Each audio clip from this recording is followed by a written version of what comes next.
So this is my official celebration video because I have now been off meds for 2 nights, and this will be my 3rd night of not taking any psych meds.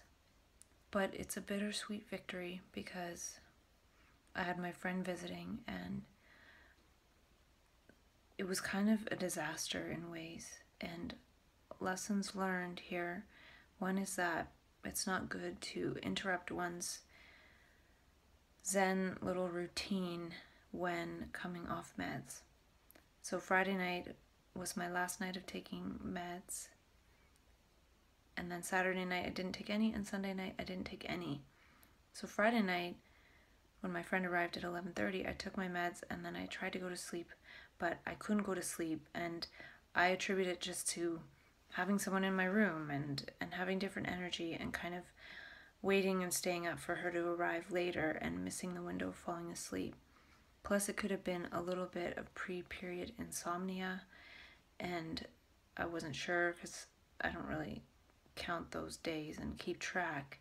So it was just bad timing of coming off the meds, getting my period, and I only got 4 hours sleep that first night, and I actually made a video, and I don't even know what I said, but I probably sounded kind of crazy. And I haven't yet made any edits in that and watched it, but I think I sound very desperate and frustrated and afraid and probably kind of disrespectful to my friend because I was really afraid that if I didn't sleep, and I didn't feel like I was going to sleep at all, I would end up in the psych ward or end up with that prophecy I was talking about with how my friend coming here, she was one of the people that agreed to come bring me back home. And I thought this lack of sleep because of her being here partly was actually going to be part of the self-fulfilling prophecy for her to bring me back home and me end up back in the psych ward. And so I was really afraid, and I was even talking about in the video, I think I remember saying, I'm just going to pretend I'm okay, because that night I left the room. I went to a different place, drank some tea, had some more of the amino acids, and I might have even taken another Benadryl, but I don't think I did. And I managed to fall asleep at about 4 until 8, and I woke up the next day and I felt kind of okay. So I was like, okay, I think I can get through the next day. And I did. We went to the beach, and then we went for food, and then we went for a hike. Then we got back, and it was the second night that was the disaster because I was falling asleep and I was saying, okay, we can wake up and take this boat ride as long as I get sleep, because if I don't, I'm going to be useless. And I said quite a few comments about being so tired, and then I turned off the light finally. I said, okay, I'm going to sleep, good night. And then I was falling asleep, and she said, hey, what's your Instagram name? Because I guess she was on her phone posting photos and stuff. And I was just like, not now. And then I was awake and scared, my heart was racing, and then I just felt frustrated, and I was like crying to myself like, oh my God, I'm not gonna have a good sleep, because I was falling asleep so still awake. So she was saying something, so I said like, why did you wake me up for something so silly? I need sleep. And I was really frustrated because now it was the second night and I was even more frustrated. And I remember in the video I made the first night, I probably sounded really frustrated. And the second night I was even more frustrated, but I didn't make a video. And I was pacing and I was crying, thinking, oh my God, I'm not going to be able to sleep. And after 2 nights of no good sleep, I'm definitely at risk of something bad happening on the 3rd, and she's staying another night. And I was just afraid and frustrated. And I said, the next day I said, 3 bad sleeps in a row for me is the difference between being here and going home on Monday and going to the psych ward. It's that important. Like maybe the Instagramming was more important to her at that moment, but for me it was sleeping. And it just made me feel like a lot of people take sleeping for granted, and all these things that usually come natural to us as human beings for granted, and I can't even take sleep for granted. And the next day we managed to still go for a walk on the beach and then go to that island, and we saw dolphins and humpback whales and cute little foxes on the island, and I'll show you some video of that.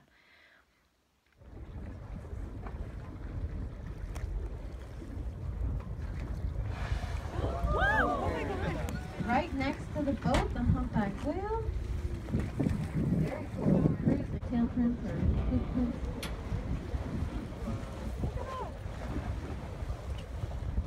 Here they go.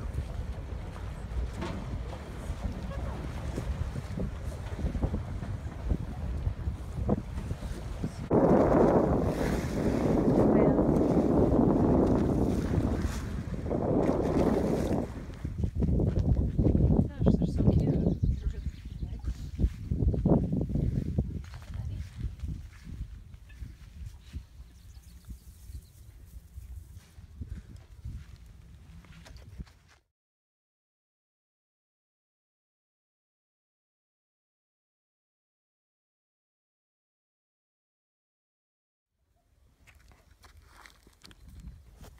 Aww.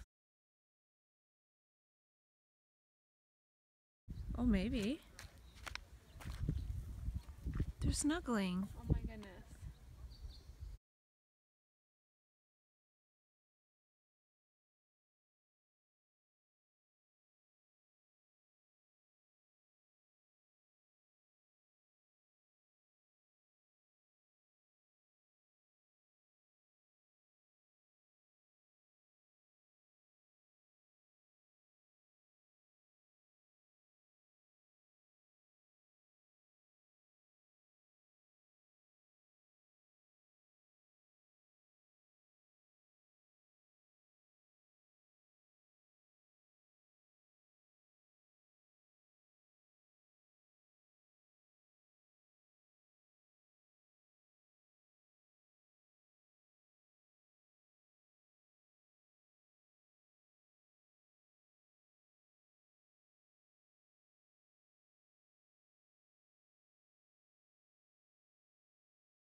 And so that was really cool, but it started off as kind of a quiet day between my friend and I don't blame her. I acted really badly, and there's no real excuse, but at the same time, I was so terrified to have my sleep interrupted, and it didn't help. And the part of it too was that I couldn't share that I came off my meds with her, and she knows about all of my experience going through this the last 6 years, because we've been friends for 17 years. And if I would have told her, she would have freaked out. So I even had to kind of hide taking my supplements most of the time, because I take my 4 supplements 3 times a day and the 2 amino acids 3 times a day plus 6 at night. So I had to try to take most of them when she wasn't around, and also having to time that with having an empty stomach or having with food and stuff. So it was kind of difficult to do that, and then to have to alter my routine of what I was doing and be a little bit stressed. And she was like, oh, what is that? Like, oh, it's a multivitamin. And she was asking questions about it, and I didn't want to say exactly what it was, because she could look it up and then see that the company helps people taper off psych meds. So I had to tip a night. The first night was the worst sleep in terms of length, and the first night I was still on 1/8 of everything. And then the second night was worse because I yelled at my friend, and I didn't really yell at her. I was just yelling a bit, not super loud, but I was upset for sure. And then I just felt like, wow, I'm just confirming more of this whole like bad behavior that's typical of people with diagnoses. And and to come all this way and come off meds and then behave badly to one of my best friends doesn't feel good at all. I really feel like a shit right now. I feel like a horrible person. And then the third night, I was falling asleep, and I actually couldn't fall asleep, and she didn't try and wake me or do anything. So I felt even worse because it wasn't necessarily her fault, even though it did scare me and wake me up and make it hard for me to fall asleep. So I had to get up, drink tea, sit there for a while, and then I took another Benadryl. And I did that the second night too. So I took extra Benadryl the 2 nights that I haven't taken any of the psych meds. So learning experience around really having the same routine while coming off these meds and not having something interrupt that. And I invited my friend here and she booked it, and I wasn't really thinking that that was the exact time I'd be coming off my meds, and that I really should just be extra gentle on myself. And then to not be able to share that with somebody and not be able to share what I'm going through, and then something happen where there's some conflict, it doesn't feel good. But in hanging out with her, she uses the language of, oh, and then you got sick, referring to so-called mental illness, and I don't really like that languaging. I don't like to be called, oh, you got sick. Even if somebody said, oh, you had an episode of psychosis, that would be a lot better, but I just don't like the word, oh, it sounds ridiculous too, regarding mental illness, and just to come all this way and come off meds in my first few days, have somebody say to me, oh, and you got sick. I know it likes to put the blame on the illness, and it's supposed to be like a legitimate brain disease, and hey, that could be a good thing for me to say, oh, I behave like that because I have a brain disease. That's a good way to I don't know, it's putting the responsibility on that. And it's not like there isn't some kind of something happening. One could say, oh, you've been through a lot of trauma, so you are more reactive than most. Having someone say that, it just feels like I don't really want anything to do with that paradigm. And she asked me, oh, so what medications are you on? And so I said lithium, blah, blah, blah. And then another time she said, oh, if you ever transfer to this city, they have a really good mental health team or something. So it's just all of this languaging, assuming that I will always need these types of services. And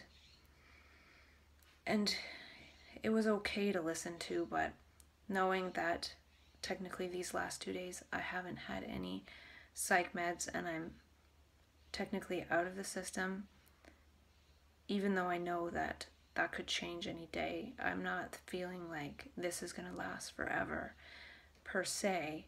I sure hope it does, but it might not last forever if I put myself around people who are using that type of language and who believe those sorts of things. So it actually made me question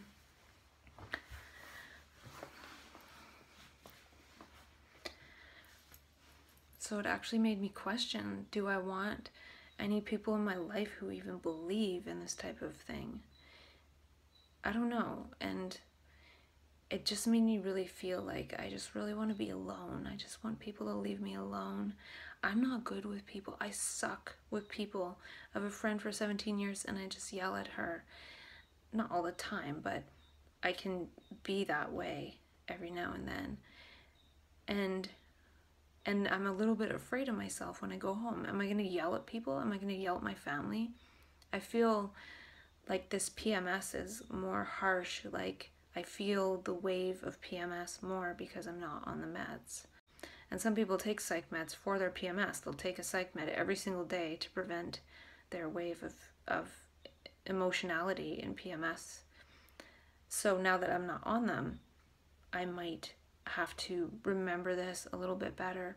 I remember years ago, before I was on psych meds, I would count to the day, and I knew it was the day that I was going to be a mess. I was going to be reactive, I was going to be emotional, I was going to get mad, I was going to crave chocolate and treats, and I typically ate healthy, but on that day, I knew I'm going to eat chocolate and treats, and I know I'm going to be upset, and things are going to make me angry that usually wouldn't. So I'm going to have to keep track of that again, because this wave of PMS being at the same time being off psych meds has been particularly difficult. Even the other day, I knew that I was in that space, and I made a comment to somebody, and afterwards I was like, ooh, that was a little bit passive aggressive. And the rest of the day I spent by myself. So I'm feeling like between that and coming off these meds, I just really have to watch myself. And I don't feel good about my self and behavior as myself off the meds these last couple of days.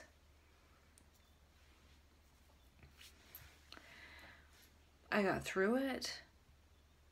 I'm wondering what my friend thinks. She must think, I don't even know if I want this person as a friend, and I don't really blame her, because she works in mental health, and I'm sure she doesn't want to feel like she's working when she's with her friend. And that, to me, is understandable. And from my perspective, I don't know if I want somebody calling me sick, and I don't know if I want somebody telling me, oh, I'm going to need a mental health team forever, and maybe if I go to a different city, they have a good one. Or asking me if I have a good doctor right now, or all these things that I hope to. Am I going to need to keep pretending I'm not off meds? How do I break the news to people? And will breaking the news cause all this worry energy that comes towards me and actually messes up the process? What people do I have in my life who are actually supportive of this? Or all the people in my life want me just to be a lifelong mental patient taking drugs? But then at the same time, if I'm off the drugs and behaving like then what? So it's like I want support for being off the drugs, but if I'm not nice, then it's almost projecting more mental patient energy at me, and my friend doesn't even know I'm off the drugs, and if she did, she'd probably be like, wow, you need to go back on them. Or I don't think she'd say that, but she would be really worried because I was reactive and I'm not on my drugs. And I just called them my drugs, and that's just really terrible. So those are some of my lessons and thoughts and fears. I fear going home and yelling at my family, or staying with my family and then not being able to sleep, or getting stressed out, or the fact that for 2 nights I haven't been able to sleep that well and I'm not taking any psych meds. But it could be just my body needing to readapt to things. And I'm also feeling like, wow, maybe I never want to go back. I do want to go back, but is that walking back into a trap?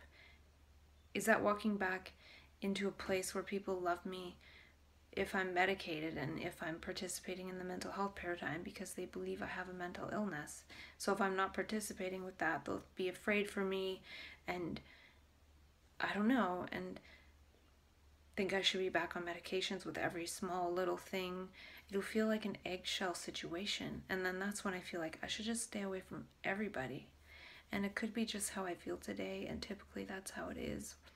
Whether good, bad, or indifferent, it's just something that's passing. But I don't want to make this process seem all wonderful, and there are implications beyond just getting the toxins out of one's body. When this process is unsupported by people around me, they don't understand if I need more sleep, or I'm more sensitive, or something, or even saying, I don't know if I can hang out today, even though you came all this way to see me. And then acting badly, and then maybe them thinking, wow, I came all this way for this, even though we had a good time 95% of the time. That's the thing. One can be fine 95% of the time, but one thing can make the other person think, wow, this person and their mental illness or whatever. And I'm not saying that's what she's thinking, but to some extent it's true. But I don't know, I just feel afraid to be around people, and I'm not great with people. I never have been. So for me to imagine that I can help people in some way actually consistently, I don't think I can. I'm just a mess. I'm a gong show. I'm wanting to be helpful and everything, but at the same time, if you catch me on a bad day where I haven't had a good enough sleep, I'm a mess. Where so many people don't get good sleeps every night, whether they have kids or a job or all of those things, and they don't sleep. I don't know how people do it. I don't know how people just maintain this consistency and put on a smile for everyone when inside they're struggling. And inside, I'm not struggling that much yet. I still struggle to just be non-reactive. And my friend just texted me to say she's safely at the airport, so she can't be that mad, but I feel bad because I can't imagine that she would ever do something like that to me, and she wouldn't. And so yeah, I feel like an and this could be too PMS and coming off the drugs, and I was just hoping I could get through the whole weekend without being and it didn't happen. And I even said in that first video, I said, okay, I'm just gonna pretend that I'm not struggling. I'm just gonna say, and that's the trouble, to go through this process and just pretend with everyone that it's not a struggle, and to not be able to share this process as a happy process and still struggle through. Like, I can't tell my family, oh, I came off medication before I go home, and how do I tell them after I go home? And will they want me staying at their home when I'm off medication? And like, so much of it is just contingent on being in this chemical prison.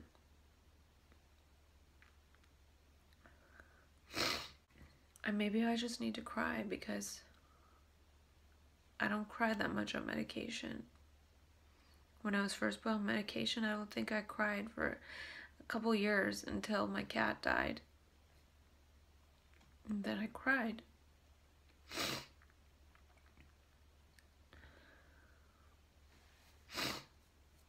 I'm going to send her a message. I'm glad you're safe and checked in. Thank you so much for coming to visit me.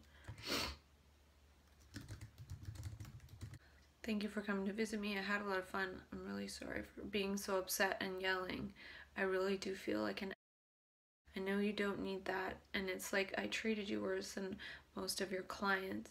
I don't want you to think of me like a client. You deserve better than that. When you come all that way with love, energy, and the best intentions towards me. I'm sorry I couldn't do the same for you. I hope you could still have some fun the rest of the time. So that's my apology, and that's the thing. Sometimes one has to try to make amends, and in the rap plan I did, and I made a video of that even before I started making videos of looking at my post-crisis plan in my rap after I got out of the hospital, and there's even a section in rap, which is Wellness Recovery Action Plan, about making amends, because as part of the illness, like if I want to blame it on my illness, which I don't really want to blame it on an illness. I said my illness, I don't mean my illness. It's interesting when things like this happen, it just knocks the whole languaging down to that level. And that's part of having self-dialogue, is to at least be able to engage at a different level of context with oneself. Because even if I wanted to have that conversation with my friend, I wouldn't be able to. It's not part of her language. Even if I started with, I'm coming off my medications, that would just raise alarm bells. So there's no dialogue there. So I've dialogue with myself, and it's healthy, and in conversation with other people or in connection with other people sometimes I'm just a disaster. and I'm trying to change the context of my life for myself, and I'm not able to share it because it's not something people want to hear about. They don't want to hear about this. They just want people to be good mental patients for the rest of their life and never do the struggle that can be ugly to get off these meds and then see what's on the other side. So again, I just feel like I need to protect myself a little bit, protect myself from myself and how I react to other people. And the rest of the time I was fine. So 99% good, 1% bad, but the 1% is enough to just mess things up sometimes. And then sometimes I feel like, I don't know if I can do this. I don't want to hurt my friends. I don't want to be that way. Maybe I just shouldn't have friends, or I don't know.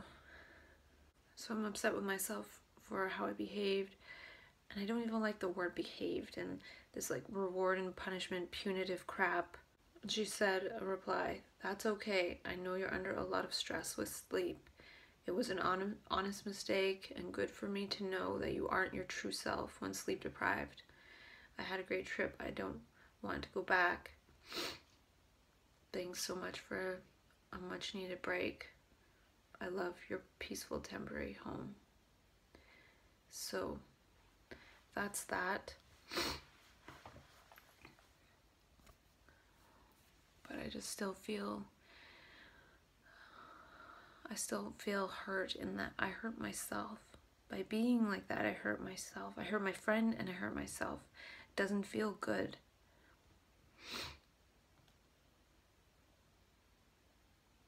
And this is the whole thing of not trusting oneself.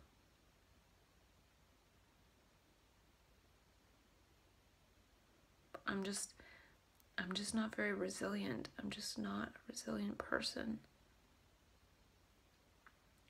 I'm just very fragile. I could end up locked up in a few days, and I know I'm always just a day away from being locked up, from being medicated, from being pathologized, from having all control taken away from me.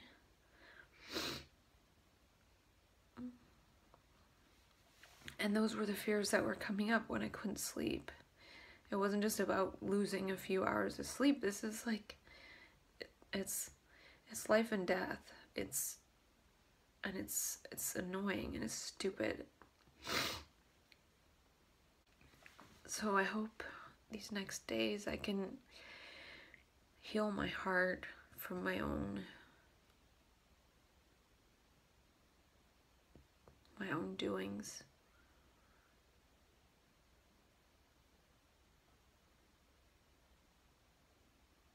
And I said, will there be stuff I have to deal with? Well, I have to deal with my own ways of being and my ways of being that might result from not sleeping as well and things like that. So yeah, lessons learned. I feel almost like I care about my friends and maybe I don't deserve them as friends. Maybe I should just go away. And that's just how I feel right now. I feel like I don't even deserve the good people around me right now. And people don't know what I'm going through. And it's one thing to be like, oh, I have a mental illness and I'm going through this with this and this, and people are supposed to be understanding. But when I'm experiencing these stressful things because I'm coming off my meds, it's like saying, well, I don't have a mental illness, so that just means I'm just a bad person. And it's not exactly like that, but people can be understanding if you're taking the treatments and you're taking the drugs and you're doing everything that you're being told to be doing, and stuff happens, and then it's just your illness. But if you're doing the opposite and bad stuff happens, well, then you should be on the treatments, you know? So it's stressful. There's no positive cheering squad when it comes to this kind of stuff. And since I have to do it alone, I feel like maybe I should just be alone and be in my aloneness of not being drugged and not be around the people that think that I need to be drugged to be around those people. And so I hope I can sleep tonight. There won't be anyone here. So we'll see, but it still doesn't feel like it's easy to click into sleep. I'm having to take extra Benadryl, which is better than taking psych meds, I think. But my body has to learn how to fall asleep again without meds. It has to relearn falling asleep. And these are things that we all take for granted. So yeah, on this day I feel like a jerk. I feel like I failed. I feel like I wanted to celebrate being off meds, but instead I'm not liking my reactions. And again, one can be the way one would like 99% of the time, but the 1% is scary.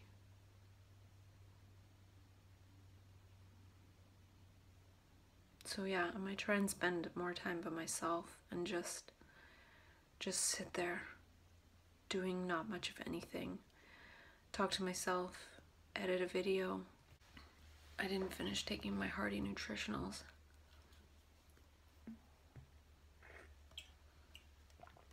Right now, the people that support me the most are the people at Hearty Nutritionals, coaching me to come off these meds, agreeing with the process of coming off the meds, giving some kind of product to support coming off the meds.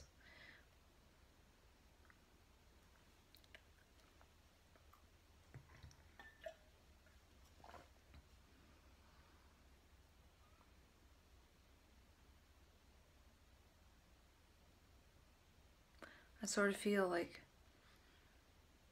an old version of myself before I was ever diagnosed, but when I was just kind of a moody person and reactive, and I just don't like that. And I was able to change that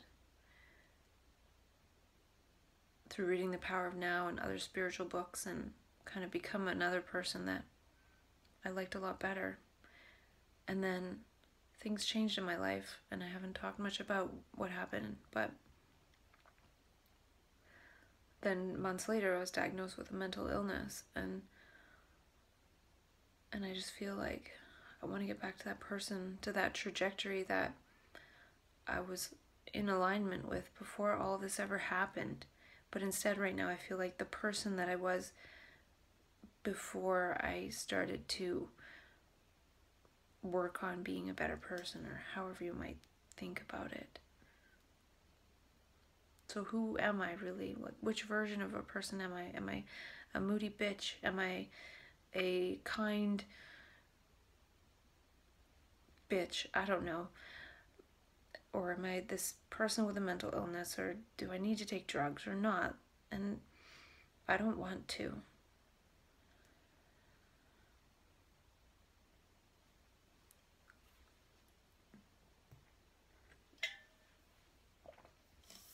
So I'm kind of appreciating now that I'm in California by myself, away from people who wouldn't support this process. And I hope that in the next couple months I can get myself strong enough to be able to face whatever I need to face as a result of people finding out that I'm no longer on meds.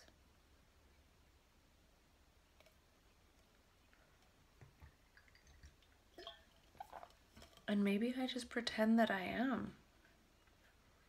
Maybe I just keep going and pretend that I am, and I can still share a lot of this dialogue because I didn't decide to come off meds until a couple months ago.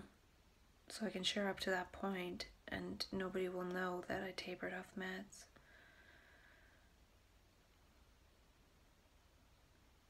And I have a lot of stuff in my calendar to do now, removing the enhancements from the videos and lots of things.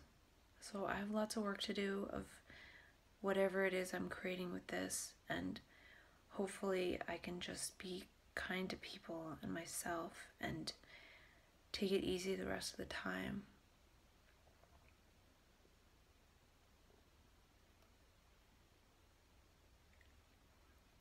probably have about 50 days until I go home. And the next while, the most important thing is sleep. And I did make some notes to extrapolate before my friend came over to visit. And when I feel that energy come back, I'll get to that stuff, because I think it's authentic to even speak in that way. But it goes back to how we're not this consistent being. If I was able to forget all of that and shake it off, I would just go on and not even self-reflect on that. It's more because it affects other people.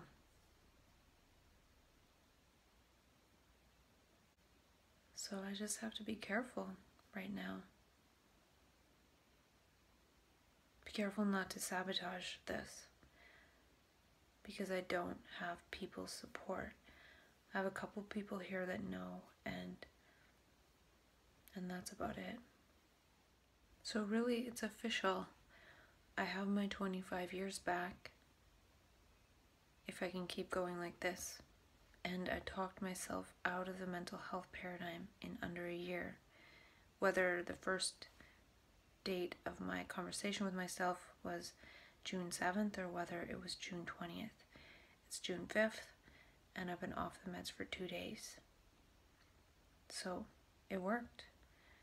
Now there might be some other kind of something that needs to come in to make that continue. I have transcended. And I guess the other factor is ending the trance of how people view me or what they think I need in terms of needing meds. And perhaps that's up to me, and perhaps that's the next part, is to really look within and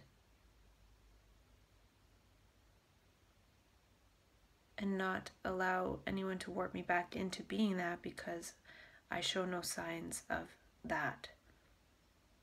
But it definitely showed a sign on the weekend, so I'm fragile right now. And will that fragility subside? I've reached my goal, yet I'm not necessarily happy, and it's part of it because coming off these meds is difficult, and it could take a while to actually feel like it's all out of the system and one feels good. So it's good to be off the meds, but that's not the end of the journey. So the drugs are no longer being put into my system, but it's a matter of something else now. There's some other factor, and I'm not sure what that is. And I don't really know what I'm talking about. Maybe it is, who am I without these drugs? What does that look like? And if I get mad, will I think, oh my gosh, and be afraid of myself? So do I need to have some self-dialogue around the context of not having these drugs in my system? Because it's one thing to have the drugs and then still have a so-called episode of psychosis and be thinking of it in terms of the other context, and then medicating it with Seroquel and kind of getting through it and continuing with the drugs. But now it's a different context. It's, I'm not taking the drugs. So when I have all these different human emotions and things, maybe some are stronger than I'm used to. And will I interpret that as, oh my gosh, I might be heading down the road of being put on drugs again if I don't act perfect? And do I need to act perfect? And will I blame myself if I don't? And why am I even watching out for myself in that way, in that framework? Is there a different framework to look at it? Can I be understanding and realize, okay, I've just been off these drugs for 2 days. It's like being out of prison, and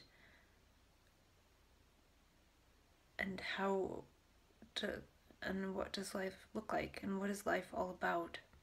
And I'm off the drugs, and it's not like I'm perfectly happy that minute. I'm happy I'm off the drugs, but I'm still worried about sleeping. There's still so many concerns. And I kind of figured out that taking more of the hearty nutritionals amino acids, plus having some tea like chamomile, and taking another Benadryl put me to sleep. So that's a good plan for not having to intervene with psychopharmaceuticals. And it's good that something works. And Hearty Nutritionals said to still call them for the next couple months. So being monitored for the next 2 months.